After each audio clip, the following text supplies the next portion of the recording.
Alright, good morning mga ka-tracker. Welcome sa panibagong episode. Nandito tayo ngayon sa Calipil Marketing Corporation. Dito yan sa Mambugdes, Bacoor, Cavite. Ang gawaan ng mga Japan Surplus Truck. So, meron kami ilalabas ngayong unit. Ito ay fully reconditioned Japan Surplus Truck. Puso Super Grade 6M70 32 feet wing van body. Fully reconditioned to. Fully repaint. Dating kulay nito color green, ngayon color white na. So ito yung itsura niya na ngayon. Ayan. So may gumagawa dito, nagle-lettering. Ayan mga sir. So itong 6M17 na to, na Puso Super Grade, naka lip spring suspension.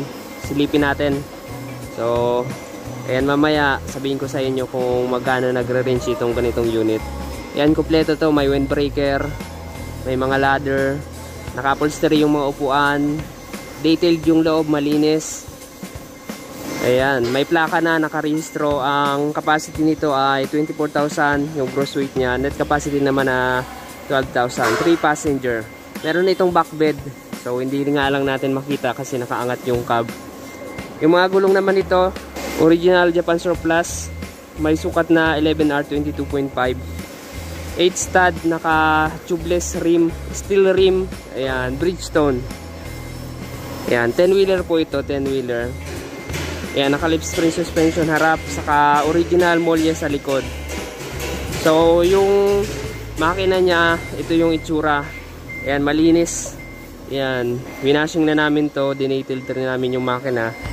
Ayan, para matanggal yung mga langis-langis, saka yung mga alikabok. So itong unit na to, itong makina na to, talagang sariwa pa. Ayan yung itsura kung makikita nyo. Dito tayo sa kabila para makita nyo yung sariwang makina. Ayan, 6M70. Ayan, di ba? Makikita nyo naman, sariwa yung makina. Maganda yung andar nito. Ayan, naka double AGR na with turbo. Pero ito ay wala siyang DPD. Maganda to.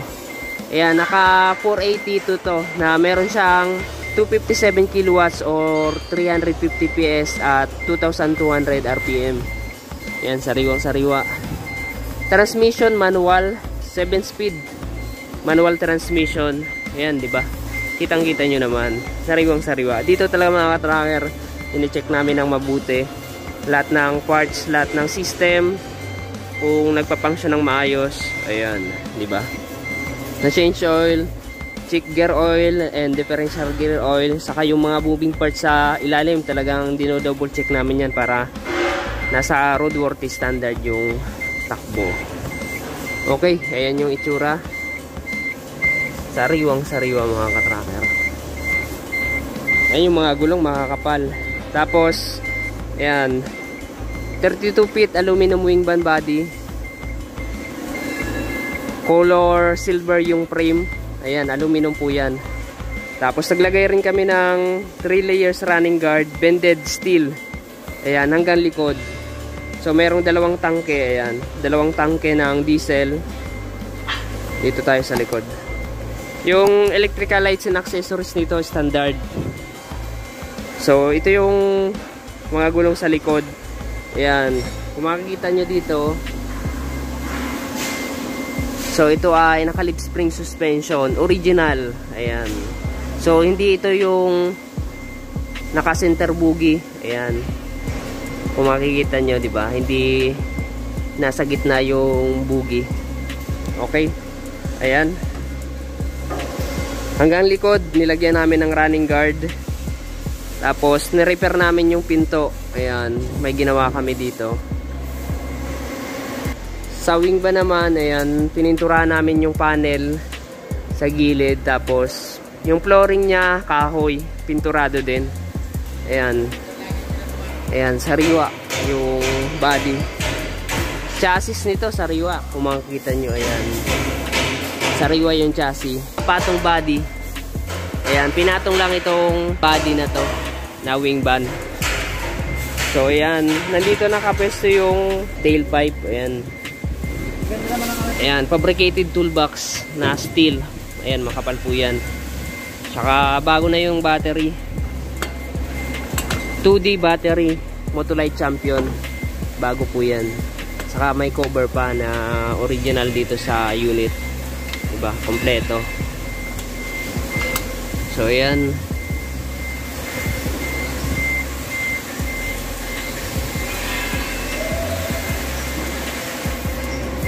Shoutout natin yung mga driver natin dito. Si Boss Roel, saka si Boss Chris. Ayan. Deliver kayo. Oo. Nagdi-deliver to around the Philippines. Manila to Mindanao. Pogi yan mga katracker. Ayan, dito pag recondition yung unit, meron siyang warranty. Ayan, meron po yung warranty. Saka dito made to order. Bale, kung pupunta kayo dito, yung mga available unit dito as is condition. Saka lang namin nire-recon kapag napili na ng client. Tapos saka lang namin gagawin kung ano yung gustong specs ng client, yun yung gagawin namin. Gagawa kami ng quotation.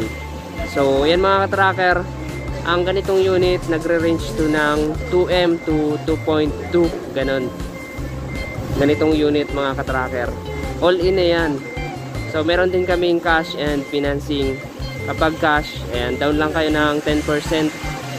Tapos yung full payment upon releasing. Then kapag sa financing naman, meron kaming accredited financing company, pwede kayong mag-apply para makakuha kayo ng truck loan. So ayan, kailangan lang ng valid ID, business permit, saka latest 3 months bank statement, tapos yung fill up form ng application form. So ayan mga sir, ayan, dito ko lang matatapusin itong video na to. Maraming salamat sa panonood, at kung nagustuhan nyo, paki-like, share, and kung hindi ka pa nakaka-subscribe at bago ka lang dito sa aking YouTube channel, paki-subscribe naman. Click nyo rin yung notification bell para updated kayo sa ilalabas ng bagong video. Maraming salamat. God bless. Bye bye.